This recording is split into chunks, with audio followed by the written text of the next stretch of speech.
Hello everyone. और आज हम पढ़ेंगे जेनुवल्गम और वैरम के बारे में। हमें मालूम है कि जेनुवल्गम और वैरम नी जॉइंट की डिफॉर्मिटी है और इनको पढ़ने से पहले हमें पता होना चाहिए नॉर्मल नी के बारे में।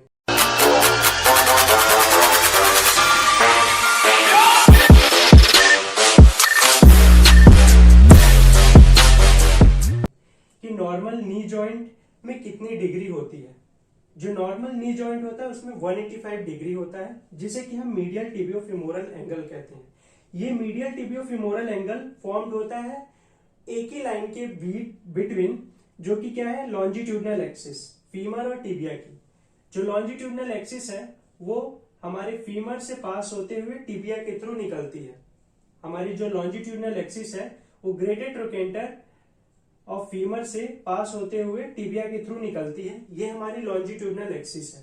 और हमारा जो मीडियल टिबियो-फेमोरल एंगल है वो इसी लॉन्जिट्यूडनल एक्सिस को देखते हुए ही है कि हमें क्या देखना है, मीडियल साइड पे longitudinal axis of femur and tibia में कितने डिग्री एंगल बनता है, ये हमें देखना है।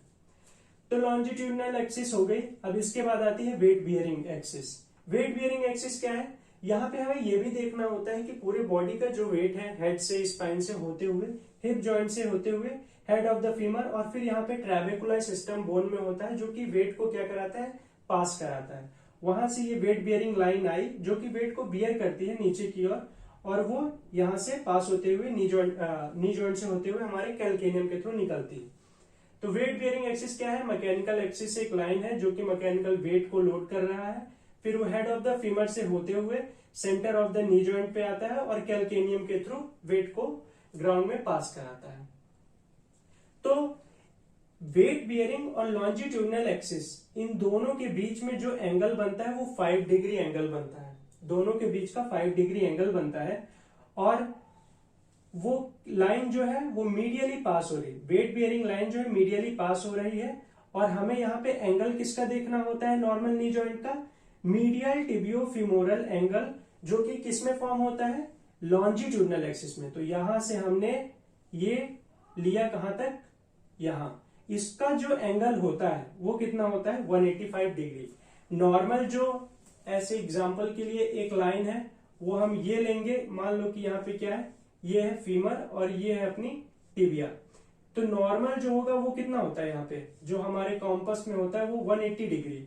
लेकिन क्योंकि यहाँ पे वेट बियरिंग लाइन भी है जो कि 5 डिग्री एक्स्ट्रा बढ़ा रही है, जिसके कारण से ये लाइन हमारी यहाँ पे आ रही है, तो वो क्या हो रहा है, 185 डिग्री, 180 डिग्री के बजाय।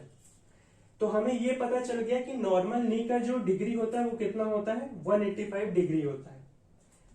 अब ये क्यों होता है, फिजियोलॉजिकल वल्गस, वल्गस मतलब थोड़ा लैटरल की ओर। तो 5 डिग्री क्यों होता है, बर्थ से ही ये माना जाता है कि 5 डिग्री जो फीमर होती है लैटरल साइड पे टिल्टेड होती है ना। लेकिन ये हमें बस जानने के लिए है, ठीक है ना। फिजियोलॉजिकल वल्गस हमें जानने के लिए है कि जो कि फीमर होता है हमारा वो 5 डिग्री टिल्टेड होता है लैटरल के साइड पे, जो कि जैसे जैसे एज बढ़ती जाती है, और कई रिसर्चेस में ये भी देखा गया है कि जब 8 ईयर तक बेबी होता है, 8-9 ईयर तक ग्रो करता है, तो उसका ये जो 5 डिग्री फीमर होता है, 5 डिग्री फीमर टिल्टेड होता है लैटरल साइड पे, वो नॉर्मल हो जाता है। बट इसका मतलब ये नहीं कि फिजियोलॉजिकल वल्गस जो 5 डिग्री फीमर है वो ये चीज को बता रहा है। ये तो नॉर्मल वेट बियरिंग लाइन है जो कि पास करेगी, हर किसी में करेगी, और ये एंगल बनाएगी कितना, 185 डिग्री। तो हमें ये पता चल गया कि नॉर्मली 185 डिग्री एंगल का होता है। अब हम बात करेंगे जेनुवल्गम के बारे में। जेनुवल्गम को नॉक नी भी कहा जाता है।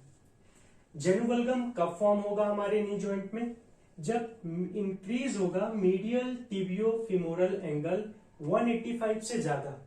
हमें ये मालूम था कि 185 डिग्री जो था वो नॉर्मल नहीं था। जेनुवल्गम किसी को तब होगा जब वो मीडियल टिबियो-फेमोरल एंगल इंक्रीज हो जाएगा 185 डिग्री से ज्यादा। बहुत से लोगों को कंफ्यूजन रहती है जेनुवल्गम और वैरम समझने में। तो एक चीज याद रखना, अगर जेनुवल्गम है तो हमें ये याद रखना है, गम का क्या काम होता है, गम का काम होता है ना चिपकाना। वैसे ही ये समझो कि जेनुवल्गम है तो दोनों नी एक दूसरे से चिपक रहे हैं, है ना। इससे याद रहेगा आपको कि दोनों नी पास में आ रहे हैं। तो यहाँ पे मैंने क्या बोला, increase medial tibiofemoral angle 185 degree से ज्यादा। तो यहाँ पे देखो क्या हो रहा है, ये ब्लैक से जो ड्रॉ किया गया है वो नॉर्मल नहीं है, जिसका अगर हम ऐसे निकालेंगे जैसे कि पिछले डायग्राम में निकाला था तो वो कितना आएगा, 185 डिग्री एंगल आएगा। लेकिन यहाँ पे क्या हो रहा है, नी दूसरे नी के पास आ रहा है। तो यहाँ पे क्या होगा, अगर हम ड्रॉ करते हैं, यहां से अगर हम ड्रॉ करते हैं लॉन्जिट्यूडनल एक्सिस, ये जो जाएगी और यहाँ पे ये वाली ये आएगी, तो यहाँ पे क्या होगा, जो चीज नॉर्मल नी में कितनी आ रही थी, अगर नॉर्मल नी का हम निकालें तो वो कितना था, 185 डिग्री। लेकिन यहाँ पे क्या होगा, ये चीज काफी ज्यादा बढ़ जाएगा, है ना, काफी ज्यादा ये वाला एंगल बढ़ जाएगा, मतलब कि ये इंक्रीज हो जाएगा 185 डिग्री से।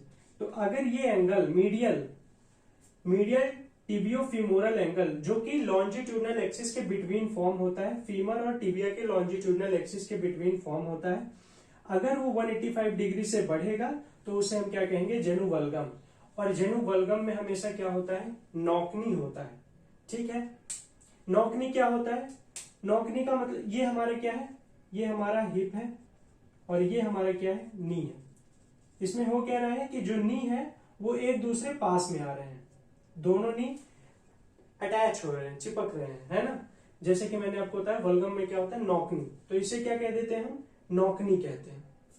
अब अगर किसी को जेनुवल्गम है तो क्या होगा, अगर किसी को जेनुवल्गम है तो जो स्ट्रेस, जो बॉडी का लोड है वो किधर साइड पे ज्यादा होगा, मीडियल साइड पे ज्यादा होगा या लेटरल साइड पे ज्यादा होगा, वो लेटरल साइड पे ज्यादा हो जाएगा। यहाँ पे आप देख रहे होगे जब ये नी दोनों पास में आ रहे हैं तो ये कंडाइल्स एक दूसरे से दूर भाग रहे हैं और यहाँ पे गैप फॉर्म हो रहा है। लेकिन यहाँ पे गैप फॉर्म नहीं हो रहा है, यहाँ पे बहुत ज्यादा प्रेशर पड़ रहा है, लेटरल साइड पे काफी ज्यादा प्रेशर पड़ रहा है और यहीं से पूरा वेट पास हो रहा है। Stress on lateral side of condyle काफी ज्यादा बढ़ जाएगा और मीडियल कंडाइल्स पे जो लोड है काफी ज्यादा कम हो जाएगा, जिसके कारण से ऐसे पेशेंट्स में जिनमें जेनुवल्गम रहता है उनमें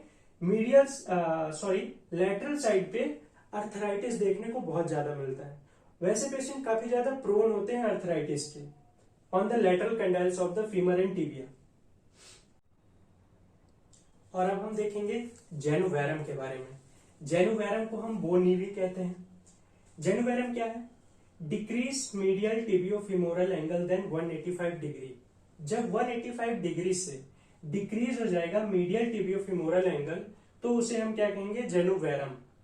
ठीक है, तो अब हम देखते हैं कि ये फॉर्म कैसे हो रहा है। हमें ये तो मालूम है कि मीडियल टिबियोफिमोरल एंगल जो होता है वो लॉन्जिट्यूडनल एक्सिस के बिटवीन बनता है ना, लॉन्जिट्यूडनल एक्सिस ऑफ फीमर और टिबिया आपको याद होगा।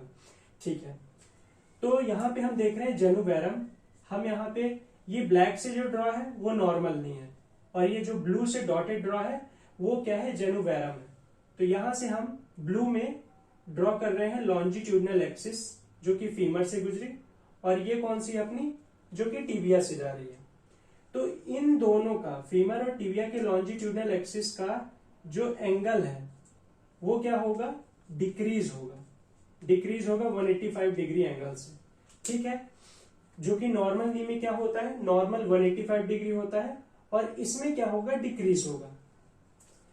अब क्योंकि इसमें 185 डिग्री एंगल से डिक्रीज है तो जो मीडियल साइड पे आप देख रहे होगे यहाँ पे कि मीडियल साइड के जो कंडाइल है उनमें जो स्पेस है वो काफी कम है, बहुत ही कम है, और जो लेटरल साइड के कंडाइल्स हैं उनमें स्पेस क्या है, काफी ज्यादा है।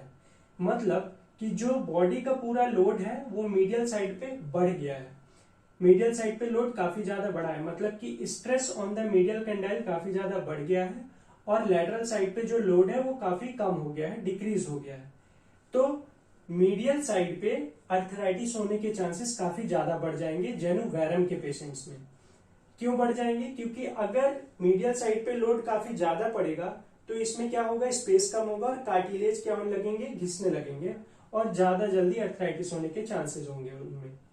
अब जेनुवैरम को हम बो नी भी कहते हैं और बो लेग भी कह सकते हैं। बो लेग मतलब क्या, कि जो नी है वो एक दूसरे से दूर की ओर जा रहे हैं। अब अगर वो दूर की ओर जाएंगे तो क्या होगा, मीडियल कंडाइल्स पे जो लोड है वो ज्यादा पड़ेगा। तो ये है आपका जेनुवैरम। आई होप आपको ये टॉपिक जेनुवल्गम और वैरम अच्छे से समझ आ गया होगा। Thank you.